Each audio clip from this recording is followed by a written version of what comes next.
আল্লাহ কবুল করুক। হুজুর ইদানিং খুব দেখা যাচ্ছে ঘোড়া জবাই করে খাওয়া হচ্ছে, ইসলামে এটা কতটুকু জায়েজ?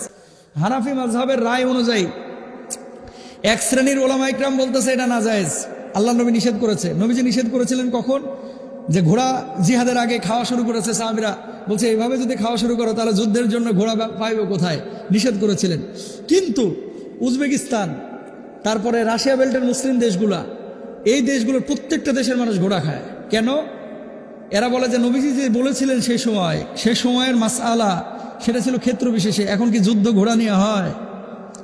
এই জন্য এরা খায়। এখন আপনার তবিয়তের সাথে আপনি মিলান।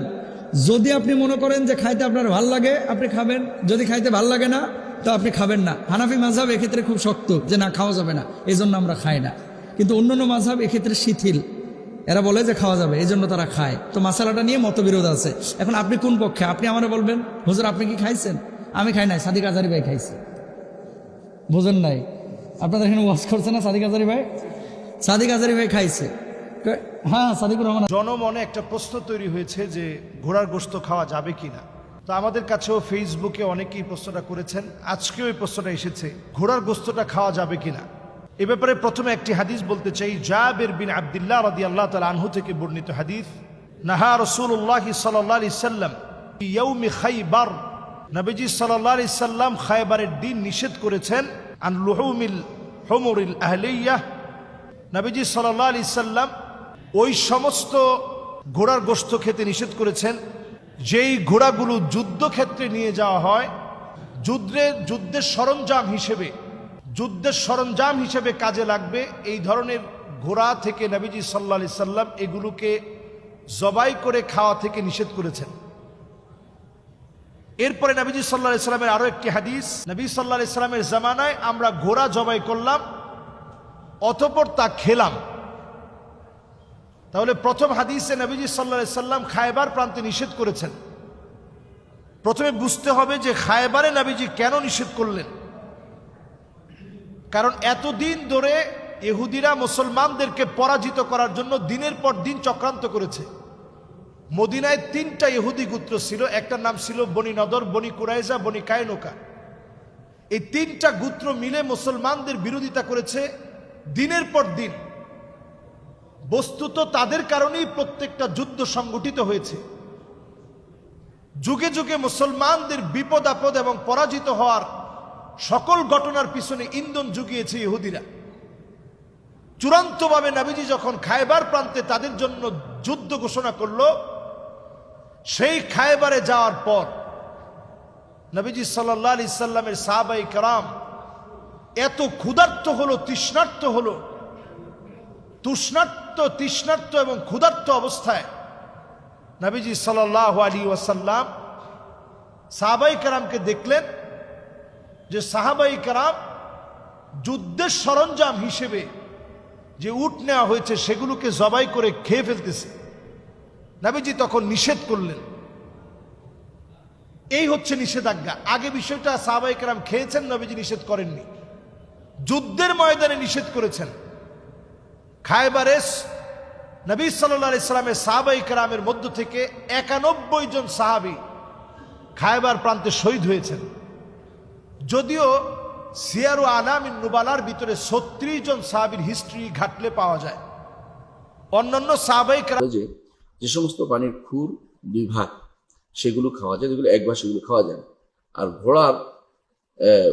ঘোড়ার নিচে যে খুর আছে সেটা আবার 2 ভাগ না, 1 ভাগ। অর্থাৎ তার এটা 2টা ভাগ করা নেই। গরু যেমন 2 ভাগ করা দেখবেন, ছাগলও 2 ভাগ করা, কিন্তু দেখবেন ঘোড়ার 2 ভাগ করা নেই। এই জন্য তারা মনে করে যে এটা অনেকটা অন্যান্য প্রাণীর সাথে সম্পৃক্ত, যেগুলো জঙ্গলি প্রাণীর সাথে সম্পৃক্ত, এই জন্য তারা খায় না। কিন্তু আসলে ঘোড়ার গোশত খাওয়া যাবে না এমন কোনো সরাসরি হাদিস নেই। এর বিপরীতে হাদিস আছে, রাসূলুল্লাহ সাল্লাল্লাহু আলাইহি ওয়াসাল্লামের সাহাবীরা ঘোড়ার গোশত খেয়েছে। আবু হানিফা রাহমাতুল্লাহ আলাইহি ঘোড়ার গোশত না খাওয়ার কথা বলেন। তিনি বলেন যে এর দ্বারা যুদ্ধাস্ত্র কমে যাবে, আর তিনি এটাকে মনে করেন যে এটা যেগুলো আল্লাহ তাআলা কোরআন কারীমে উল্লেখ করেছেন, ওয়াল খাইলা ওয়াল বিগালা ওয়াল হামিরা লিতারকাবুহা ওয়া জিন। আল্লাহ তাআলা কোরআনে বলেছেন খাইল, ঘোড়া, ওয়াল বিগালা খচ্চর, ওয়াল হামিরা এবং গর্দব, গাধা, এগুলোকে আল্লাহ তাআলা বলছেন লিতারকাবুহা ওয়া জিন, এগুলোকে সওয়ার করতে পারো এবং সৌন্দর্যের জন্য। যদি খাওয়ার কথা হতো তো আল্লাহ তো বলতেন। এটা হচ্ছে তার দলিল। অন্যান্য ইমামরা বলেন যে হ্যাঁ এটা ঠিকই ওই সমস্ত কাজে ব্যবহৃত হয় বহনের জন্য, বাহনের জন্য, এবং সেটা সৌন্দর্যের জন্য ব্যবহৃত হয়, এতে কোনো সন্দেহ নেই। কিন্তু খাওয়া যাবে না এমনটা বলার কোনো সুযোগ নেই, কারণ রাসূলুল্লাহ সাল্লাল্লাহু আলাইহি ওয়াসাল্লাম তো খেয়েছেন, তার যুগে খাওয়া হয়েছে। আবু হানিফা রাহমাতুল্লাহ বলেন যে তার যুগে খাওয়া হয়েছিল অভাবের কারণে, সুতরাং অভাবের অবস্থায় শুধুমাত্র খাওয়া যায়।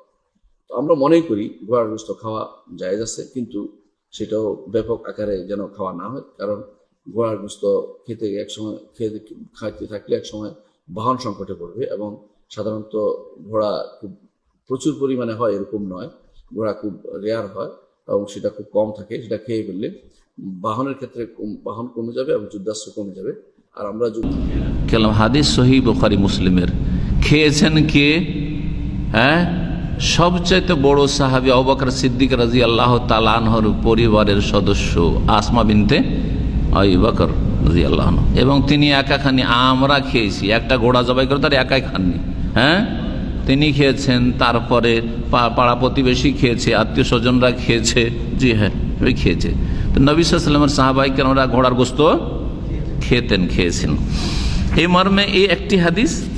আর আরো হাদিস রয়েছে, যে হাদিসটি সহিহ বুখারী মুসলিমে রয়েছে, জাবের রাদিয়াল্লাহু তাআলা আনহু থেকে আরেকজন সাহাবী, তিনি বলছেন আন্নান নবী সাল্লাল্লাহু আলাইহি ওয়াসাল্লাম নাহা আন লুহমিল হুমুরিল আহলিয়াতি ওয়া আযানা ফি লুহমিল খাইলি। জাবের বলছেন রাদিয়াল্লাহু আনহু যে নবী করিম সাল্লাল্লাহু আলাইহি ওয়াসাল্লাম গাধার গোশত খেতে নিষেধ করেছেন, ওয়া আযানা ফি লুহমিল খাইলি, আর ঘোড়ার গোশত খেতে অনুমতি দিয়েছেন। কি করেছেন? ইজেন, অনুমতি দিয়েছেন। জি, অনুমতি কথাটি প্রমাণ করে যে প্রথম দিকে নিষেধ ছিল। যদি আপনাদেরকে বলি যে আপনাদেরকে অনুমতি দিলাম, যদিও জরুরি না যে এর আগে নিষেধ ছিল, কিন্তু সাধারণত এরকমটা থাকে যে হয়তো এর আগে নিষেধ ছিল, আপনাদেরকে চলে যাওয়ার অনুমতি দিলাম, তার মানে এতক্ষণ পর্যন্ত অনুমতি ছিল না, তাই না? জি হ্যাঁ। তো কেউ কেউ বলেছেন যে প্রথম দিকে যখন বদর, ওহদ প্রথম জেহাদগুলি হচ্ছিল, তখন এমনি ঘোড়া ছিল না, গরিব সাহাবাই কেরাম হিজরত করে এসেছেন, মুহাজিররা আনসাররা নতুন নতুন সব মুসলিম হয়েছেন, ঘোড়া নেই, কাফেররা ঘোড়া নিয়ে যুদ্ধ করতে আসছে উট নিয়ে, আর সাহাবাইদের কেরামদের কাছে জেহাদের ময়দানে ঘোড়া ব্যবহার করার কোনো ব্যবস্থা নেই, আর ঘোড়া জবাই করে খাবেন?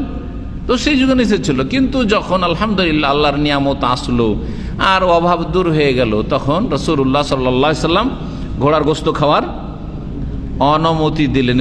আযানা ফি লুহমিল খাইলে হতে পারে এটা। জি হ্যাঁ, ঘোড়ার গোশত খাওয়া হালাল এই কথাই শুনলেন, কিন্তু এতে ওলামাদের কি রয়েছে?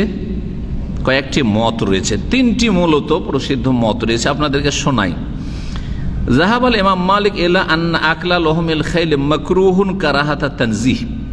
চার ইমামের মধ্যে ইমাম মালিক রহমতুল্লাহ আলাইহি বলছেন যে ঘোড়ার গোশত খাওয়া মাকরুহ, কিন্তু মাকরুহ দুই রকম, কারাহাতে তানজিহ আর কারাহাতে তাহরিম। হারাম নয়, তার কাছে আপত্তিকর মাকরুহ, হ্যাঁ আপত্তিকর, জি হ্যাঁ অপছন্দনীয়। দুই নম্বর মত হচ্ছে ইমাম আবু হানিফা রাহিমাহুল্লাহর, তার মত হচ্ছে আন্নাহু ইউকরাহু তাহরিমান আকলুহু, ঘোড়ার গোশত খাওয়া হচ্ছে মাকরুহ তাহরিমি, মানে হারাম, নিষিদ্ধ, নাজায়েজ। কেউ কেউ তানজিহ বলেছেন, কিন্তু আবু হানিফা রাহিমাহুল্লাহর মত ছিল যে মাকরুহ তাহরিমি মানে হারাম, জায়েজ নয়। দলিলে কোরআনে কারীমের আয়াত পেশ করেছে, যে আয়াতটি একটু আগে বললাম। আল্লাহ কি বলছেন? ওয়াল খাইলা ওয়াল বাইগাল ওয়াল হামিরা লিতারকাবুহা জিনা, ঘোড়া আর খচ্চর আর গর্ধব এগুলি আল্লাহ সৃষ্টি করেছেন কিসের জন্য? লিতারকাবুহা, তোমাদের বাহন সওয়ার হওয়ার জন্য, ও জিনাতান, আর তোমাদের অলংকারের জন্য।